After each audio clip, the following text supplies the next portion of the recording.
Assalamualaikum warahmatullahi wabarakatuh. Halo Sobat Tamta. Semoga kita semua selalu dalam lindungan Tuhan Yang Maha Esa, diberikan kesehatan, serta diberikan kelancaran dalam segala urusannya. Di video kali ini, kami akan membahas tentang sejarah dan latar belakang pemberontakan Andi Aziz di Indonesia. Sebelum melanjutkan videonya, mari sama-sama kita dukung channel ini dengan cara tekan tombol subscribe, like, komen, share, dan jangan lupa tekan tombol loncengnya agar tidak ketinggalan video-video yang menarik, informatif dari channel ini.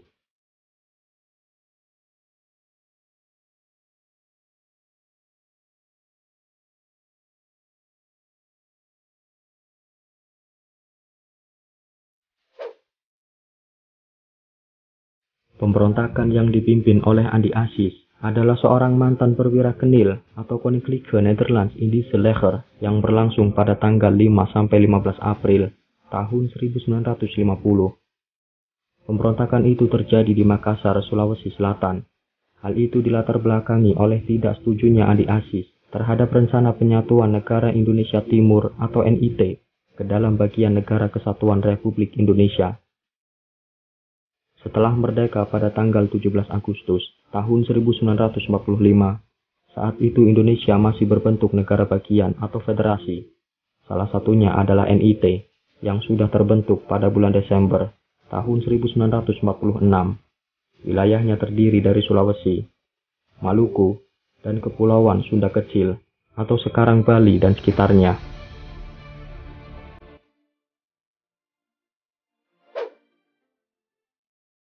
Tujuan dan penyebab pemberontakan Andi Aziz. Setelah diadakannya konferensi meja bundar atau KMB pada tanggal 23 Agustus sampai 2 November tahun 1949 di Den Haag, Belanda. Kemudian Indonesia mengumumkan bentuk negara RIS atau Republik Indonesia Serikat yang dibagi menjadi 6 federasi agar Indonesia diakui kedaulatannya oleh Belanda. Ternyata perjanjian-perjanjian itu hanya akal-akalan Belanda saja yang masih berusaha memecah belah Indonesia dan tetap mempertahankan tanah jajahannya pada saat itu. Keputusan KMB itu tidak bertahan lama. Negara Kesatuan Republik Indonesia atau NKRI diajukan oleh beberapa kalangan pro persatuan sebagai satu-satunya pemerintahan. Sedangkan wilayah lain harus dileburkan di dalamnya, termasuk NIT atau Negara Indonesia Timur.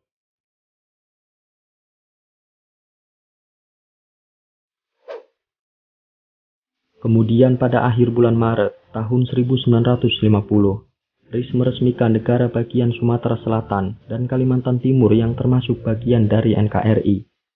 Sedangkan NIT baru mendapatkan kabar penyatuannya pada tanggal 4 April tahun 1950.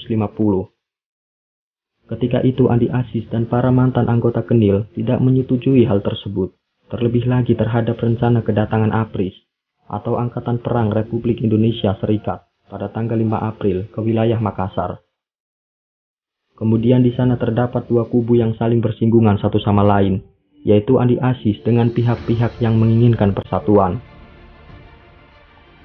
Terdapat tujuan yang membuat Andi Aziz hingga berani menentang kebijakan pemerintah pusat kala itu. Andi Aziz ternyata ingin menduduki posisi puncak pemerintahan negara federasi di bidang militer bersama dengan Sumokil sebagai tokoh politik dan Sukowati sebagai presidennya.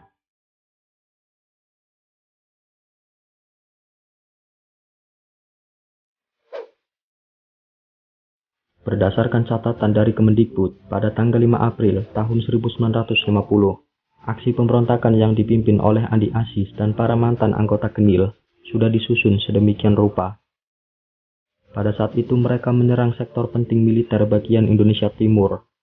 Bahkan seorang letnan kolonel yang bernama A.J. Mokognita sekaligus sebagai Panglima Teritorium Indonesia Timur ditangkap oleh Andi Aziz, bawahannya hingga polisi Makassar.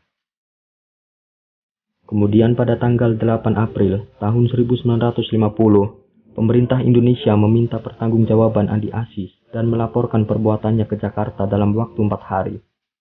Selain itu, Andi Aziz juga diperintah untuk melepaskan para tentaranya di Makassar, melepaskan tahanan, dan menyerahkan semua persenjataannya.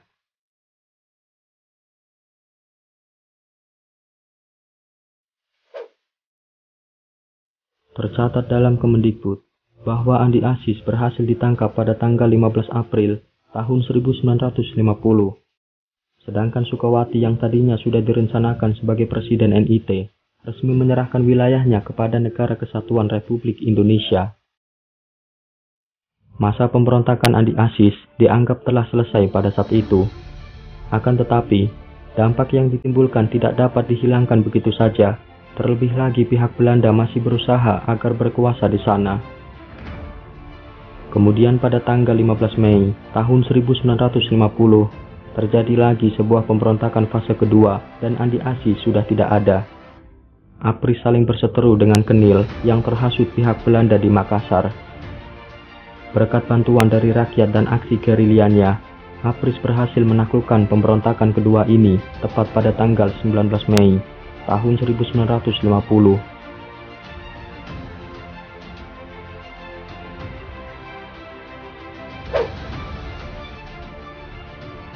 Demikianlah yang bisa kami sampaikan tentang sejarah dan latar belakang pemberontakan Andi Aziz di Indonesia.